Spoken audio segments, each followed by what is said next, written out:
दोस्तों, आज का सवाल है, दो संख्याओं का अंतर यदि 5 है तो उनके वर्गों का योग 53 है, तो संख्या ज्ञात कीजिए। ठीक है, तो जो इस प्रकार के सवाल हैं तो आपके क्लास 9th 10th में और बोर्ड एग्ज़ाम में भी पूछे जाते हैं। ठीक है ना, जो आपको हल करना आना चाहिए।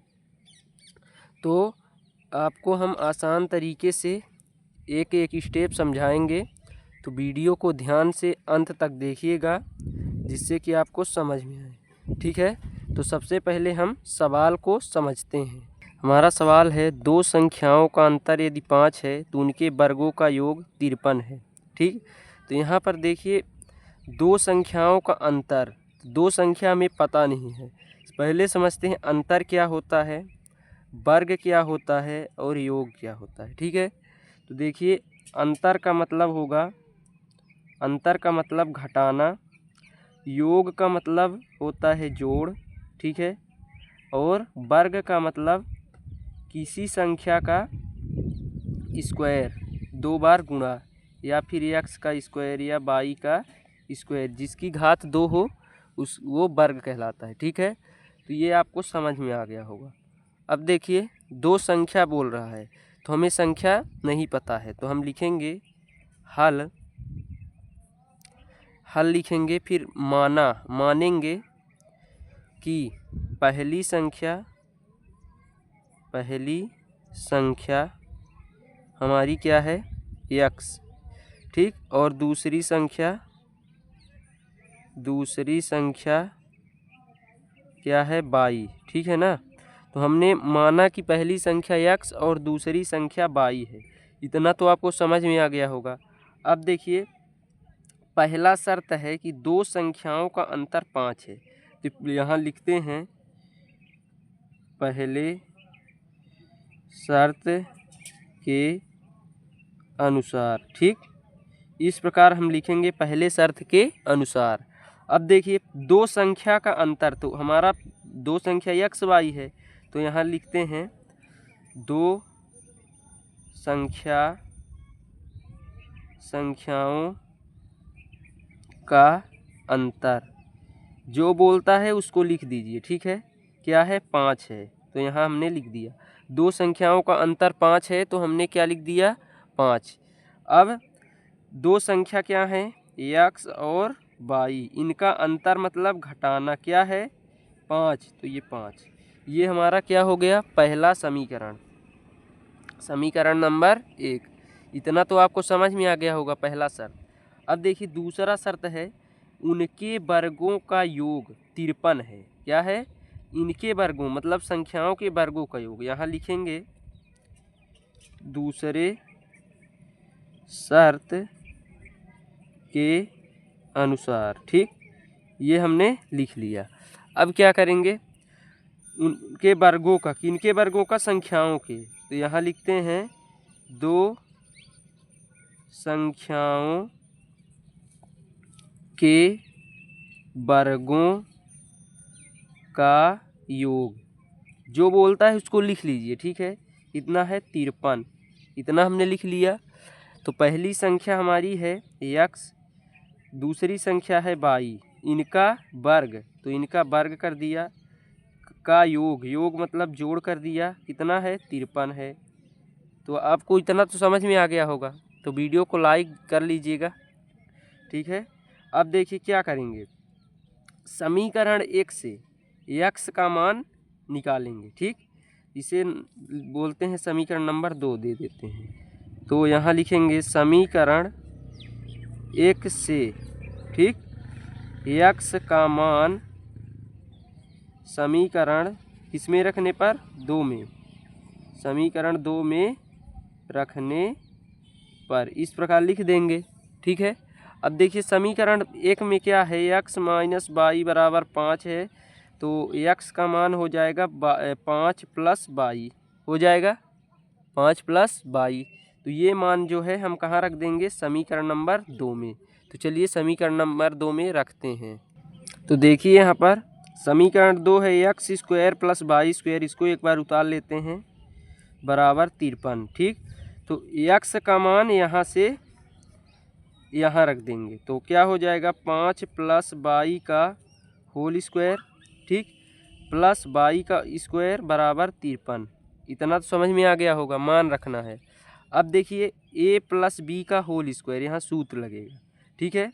तो a प्लस बी का यहाँ देखिए सूत्र क्या होता है, चूँकि a प्लस बी का होल स्क्वायर बराबर a square plus b square plus 2ab, ये हमारा सूत्र होता है, ठीक है।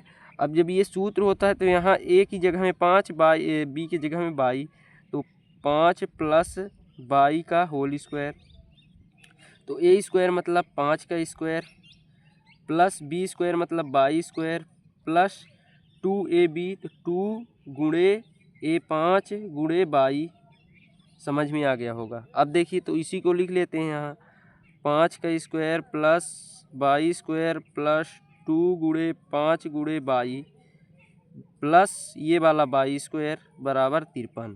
इतना तो आपको समझ में आ गया होगा। देखिए यहाँ पर सूत्र लग गया a प्लस बी का होल स्क्वायर, ठीक, वही हमने लिख दिया। अब क्या करेंगे 5 का स्क्वायर 25 प्लस बाई स्क्वायर, एक ये है एक, तो 2 बाई स्क्वायर हो गया, ठीक, 2 पंचा 10 बाई प्लस 2 पंचे 10 बाई, इतना तो समझ में आ गया, बराबर 53, ठीक।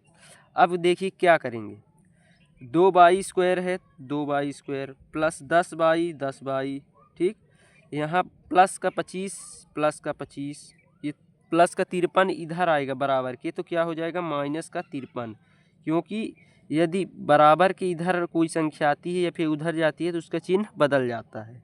तो अब क्या होगा, घटेगा 53 में 25 घटेगा, ठीक है ना। तो चलिए 53 में 25 को घटाते हैं, 2 बाई स्क्वायर प्लस 10 बाई, फिर ये 13 में 5 घटेगा 8, और ये 2 होगा तो 28 आ गया, बड़ी संख्या माइनस, तो माइनस 28 बराबर 0। अब देखिए यहाँ पर ये हमें क्या प्राप्त हुआ, यहाँ पर जो है हमें ये गुणनखंड प्राप्त हुआ। क्या प्राप्त हुआ, गुणनखंड। इसको गुणनखंड करना है, द्विघात समीकरण हो गया। अब इसको हम क्या करते हैं, गुणनखंड करते हैं, तो बाई का मान निकालते हैं। तो चलिए निकालते हैं। तो देखिए यहाँ पर गुणनखंड करने से पहले इसको छोटा यदि करें 2 से भाग देते हैं पूरे संख्या में, तो 2 से ये कट जाएगा तो बाई स्क्वायर प्लस 2 पंचे 10, तो 5 बाई माइनस 2 से भाग देंगे तो ये 14 आ जाएगा, ठीक, बराबर 0। अब गुणनखंड कर लेते हैं, सरल हो गया। अब गुणनखंड कैसे करते हैं, इसका इस संख्या से गुणा करेंगे, क्या आएगा 14 बाई स्क्वायर, ठीक। अब हमको 2 संख्या लेना है कि जोड़े या घटाएं तो 5 बाई आए और गुणा करें तो 14 बाई आए। तो देखिए बाई स्क्वायर, यहाँ यदि 7 में 2 हम घटा दें तो 7 में 2 घटा देंगे तो 5 प्लस का मिल जाएगा, और गुणा कर देंगे तो माइनस का 14 मिल जाएगा, ठीक है। तो यहाँ लिखते हैं प्लस का 7 बाई माइनस का 2 बाई, तो 7 बाई में 2 बाई घटेगा 5 बाई मिल जाएगा, अब माइनस का 14 है तो माइनस का 14 हो गया। इतना समझ में आ गया होगा। अब देखिए 0 लिख देंगे, अब कामन लेंगे। ये गुणनखंड है दोस्तों, जो हम लोग करते हैं गुणनखंड, द्विघात समीकरण। तो इसमें कामन लेंगे, बाई दोनों में है तो एक बाई को बाहर कर देंगे तो एक बाई अंदर बचा, प्लस है प्लस लगा दीजिए, बाई बाहर आ गया तो 7 बचा, माइनस है तो माइनस 2 कामन ले लीजिए, इसमें 2 है इसमें भी 2 गुणे 7 है, तो यहाँ से क्या बचा बाई। ये यदि बाहर की संख्या माइनस होती है तो अंदर का चिन्ह बदल जाता है, तो यहाँ प्लस 7 हो जाएगा, ठीक। अब देखिए बाई प्लस 7 ये एक जैसे हैं तो इसको एक बार लिख लेंगे, ठीक, और बाई माइनस 2 को एक बार, बाई माइनस 2 बाई प्लस 7, ठीक है। इतना तो समझ में आ गया होगा। अब देखिए क्या करेंगे, यहाँ पर इसको एक बार 0 के बराबर करते हैं, बाई प्लस 7 बराबर 0, तो बाई का मान आ जाएगा माइनस का 7, ठीक। अब एक बार करते हैं बाई माइनस 2 बराबर 0, तो बाई बराबर आ जाएगा 2, तो बाई का मान क्या आ गया 2 आ गया, बाई का मान 2 और बाई का मान -7, ठीक है। तो यहाँ पर बाई का मान जो है तो -7 नहीं होगा, ये ऋणात्मक नहीं होगा, तो ये बाई बराबर 2, तो बाई का मान समीकरण नंबर इसमें रखेंगे 1 में रखेंगे, तो बाई का मान समीकरण 1 में रखने पर, समीकरण क्या माना था, x माइनस बाई बराबर 5, माना नहीं था, दो संख्याओं का अंतर 5 था। ठीक है, देख लेते हैं समीकरण 1 को। तो ये देखिए x माइनस वाई बराबर 5, ये समीकरण 1 है। ठीक है, तो इसी में हम y का मान रख देंगे तो हमारा x का मान आ जाएगा। तो देखिए यहाँ पर y का मान रखते हैं, यहाँ लिखेंगे 2, y का मान क्या है x माइनस 2 बराबर 5। ठीक, ये इधर चला जाएगा तो x बराबर 5 पहले से, माइनस का 2 इधर, प्लस का 2, x का मान आ जाएगा 7। ठीक है, तो x का मान 7 और y का मान 2, तो दो संख्याएं हमें प्राप्त हो गई। तो हमारा सवाल कहता है कि दो संख्याओं का अंतर क्या है, 5 है। ठीक, तो चलिए इसको भी समझते हैं। दो संख्याओं का अंतर मतलब x y का अंतर क्या है, x माइनस वाई बराबर 5 है, ये हमारा सवाल बोलता है। तो x का मान रखिए 7 माइनस वाई का मान 2 बराबर 5, तो 7 में 2 घटा 5, तो ये हमारा सही हो गया। ठीक, तो इस प्रकार ये चेक कर रहे हैं। ठीक है ना, बाकी हमारा x और y का मान पूछा है संख्या, तो हमारा x और y का मान आ गया। तो यहाँ लिखेंगे अतः संख्याएं x बराबर 7 और y बराबर 2 हैं।